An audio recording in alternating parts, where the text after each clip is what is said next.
আজকে আমরা গিয়েছিলাম এমন একটা জায়গায় যেটা শুনলে তোমরা অবাক হয়ে যাবে। শুধু এক জায়গা নয়, অনেকগুলো জায়গাতেই আমরা গিয়েছিলাম, তবে যতটা পেরেছি আমরা ততটাই ক্যামেরায় ধরার চেষ্টা করেছি। আসসালামু আলাইকুম everyone, welcome to my mini vlog. প্রথমে গিয়েছিলাম তোমাদের দাদা ভাইয়ের কাজের সাইডে, ওখানে ওর একটু কাজ ছিল তাই আমাকেও যেতে হয়েছিল। গিয়ে দেখি ওদের বাড়িতে গরু, ছাগল, এমনকি কুকুর, বিড়াল সবই আছে। তোমাদের দাদা ভাই বলছিল এই কুকুরটাকে দেখিয়ে যদি যে কোনো জিনিস দূরে ছুড়ে দেওয়া হয় তাহলে সে ওটাকে ঠিক খুঁজে নিয়ে আবার চলে আসবে। আমি বললাম কই দেখি তো। তাই তোমাদের দাদা ভাই একটা পাথর ছুড়ে দিল অনেক দূরে, আর সত্যি সেই কুকুরটা সেটা খুঁজে নিয়ে চলে আসলো আমাদের কাছে। আমি তো পুরোই অবাক হয়ে গেছিলাম। তারপর দেখি এখানে একটা ছোট্ট গরুর বাছুর হয়েছে, দেখতে তো ভীষণ সুন্দর লাগছিল। তাই তোমাদের দাদা ভাই এই গরুর বাছুরটাকে একটু আদর করে দিচ্ছিল। আর সত্যি বলতে এখানকার মানুষগুলো না খুবই ভালো ছিল।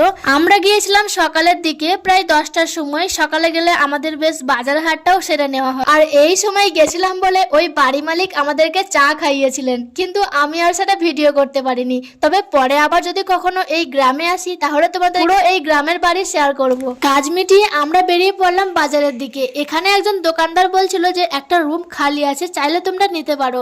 আসলে আমরা যখন বাজারে আসি তখন সব দোকানদারকে আগে থেকে বলে রেখেছিলাম যে যদি কোনো রুম খালি থাকে তাহলে আমাদেরকে জানিও। তো সেই কারণে এই কাকুটা আমাদেরকে নিয়ে যাচ্ছিল। এই যে সবুজ রঙের বিল্ডিংটা দেখছো, এখানেই রুমটা ছিল, একদম 3 তলা। আমাদের যেতে যেতেই তো অবস্থা পুরোই খারাপ হয়ে গেছিল।